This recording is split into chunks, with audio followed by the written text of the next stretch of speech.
Goosebumps was one of the highlights of my childhood. I must have nearly read every book and watched a great deal of the episodes. The best thing was why the stories were scary. Most of the stories had monsters, ghosts, and demons, but I loved the ones that really fucked with your brain, like Shocker on Shock Street.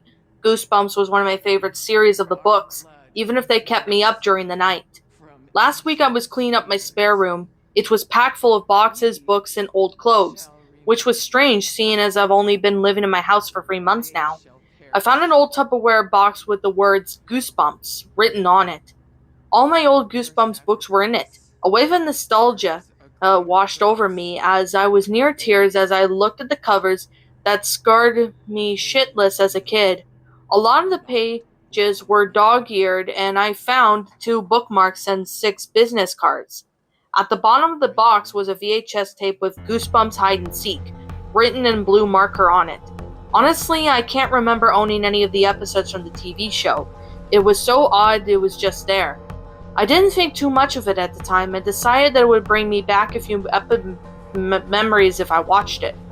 It took me a while to find the video player through all the clutter, but after about 20 minutes I found it. I started off with R.L. Stein emerging from under the chair. He started talking about the game hide and seek. Isn't it great when you find a good hiding spot that they can't find you until the very end? He said, sitting on the chair. But sometimes the best hiding spots can be the worst, he continued. Then the episode began. 3 girls were sitting in the corner. One of them was telling a scary story. "Stop it, Amy! You're scaring me!" shouted one of the girls. "Grow up, Rachel. It's not real," mocked Amy. "Maybe we should do something else, Amy," said another girl. "It's a sleepover, Emily. That's what you do. Tell scary stories, but seeing you're too much of a scaredy cat, we'll do something else," said Amy. "Let's play hide and seek," exclaimed Rachel. "Alright, not it," shouted Emily. "Not it," shouted Rachel. "Okay, I'll count to 60, Amy said. 1, 2, 3. Emily ran down the hall and hid in the cupboard. After waiting for a while, she checked on her watch and called out, "Guys, have you given up yet?" She called open the doors and looked out.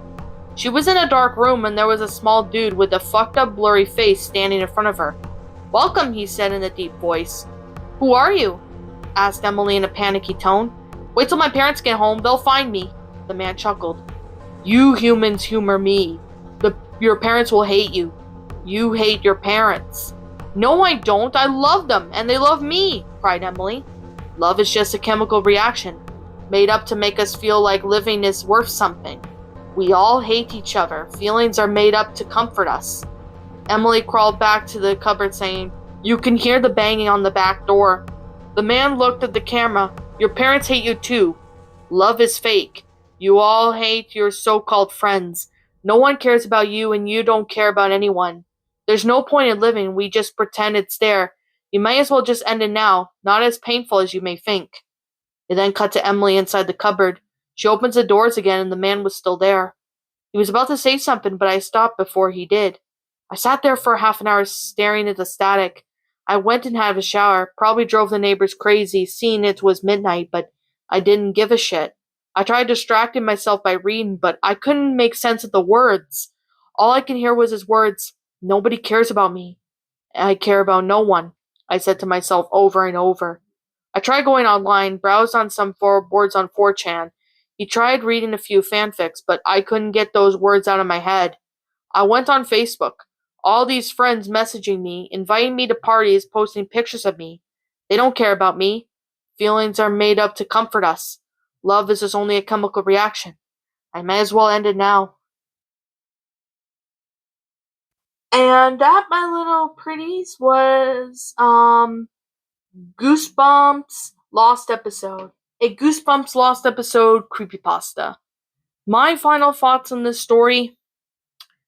Well, I am definitely going to say right now that this story was, it was believable, I can definitely say, but at the same time, the ending wasn't satisfying.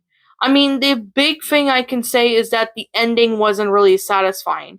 It didn't really help with the matter of the story, so it just didn't help, which is very unfortunate.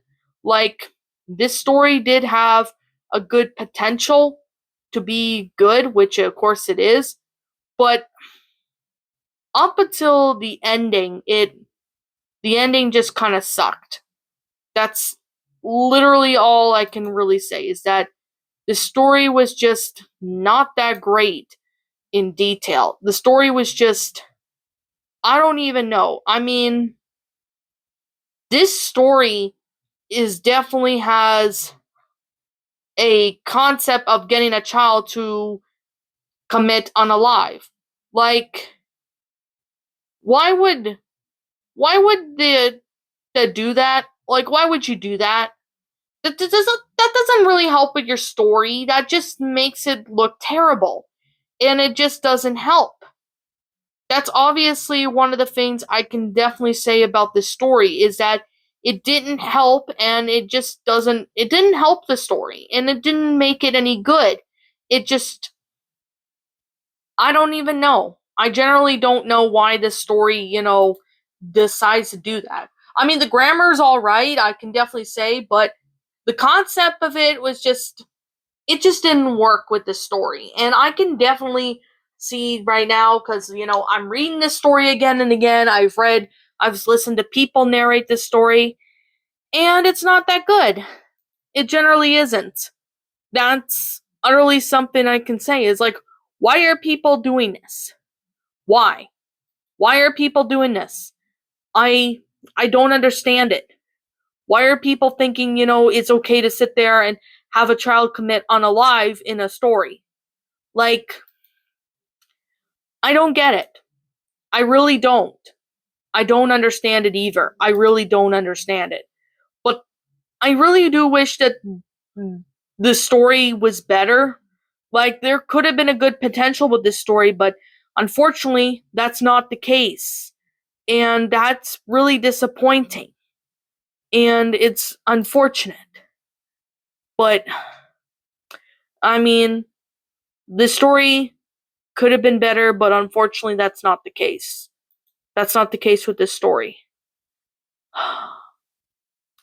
I really, I really don't understand why this story was not that good, but you know, I'm trying to process all this, and my mind is just fried from this. That's literally all I can say. Anyway, I guess with that being said, and that being the case, to the author of this story, I can't seem to find out who you are. So if I do find out who the author is, and if to the author, if you do come across this video, let me know who you are so I can give you proper credit.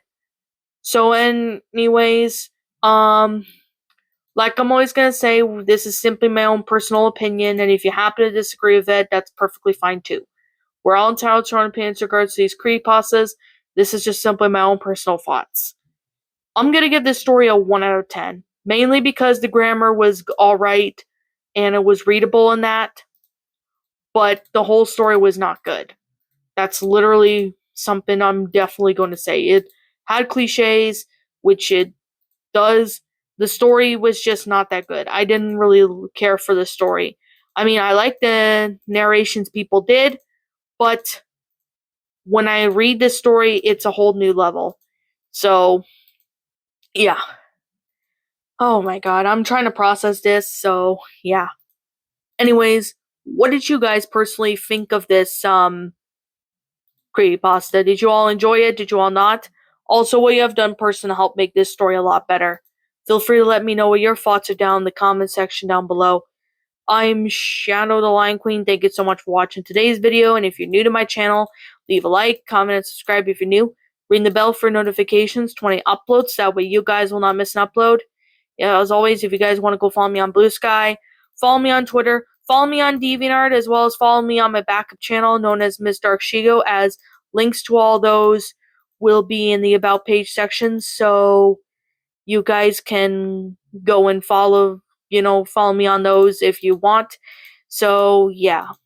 Anyways, I found this story on the Wayback Machine, so I'll put a link in description for this story so you guys can go check it out if you want. But anyways, yeah. Oh my god, I really need to go get my brain fixed. So, anyways, guys, with that being the case, and with that being said, I'm just gonna sit here and say that, you know, have a good day, night, or whatever, and I will be catching you guys all in the next video. I know it's nighttime the day I'm recording this, but it'll be up in the afternoon. So, yeah, anyways, roll the outro because I'm out, and I'll be seeing you all next time. What's up, my pretties? It's the Lion Queen here. I want to appreciate you all for tuning into this video, and I do appreciate you guys supporting my video by giving this video likes and stuff. If you really enjoyed this video, be sure to leave a like, comment and subscribe if you're new, ring the bell for notifications to when I upload so that way you guys will get updated for whenever I upload. If you want to follow me on Twitter or DeviantArt, feel free to leave a follow on those if you are interested in following me on those socials. If you want to support my backup channel, known as Miss Dark Shigo, feel free to subscribe to it, as a link to that will also be in the About page section. And with that being said, and that being the case, thank you so much for watching, my pretties, and as always, stay pretty.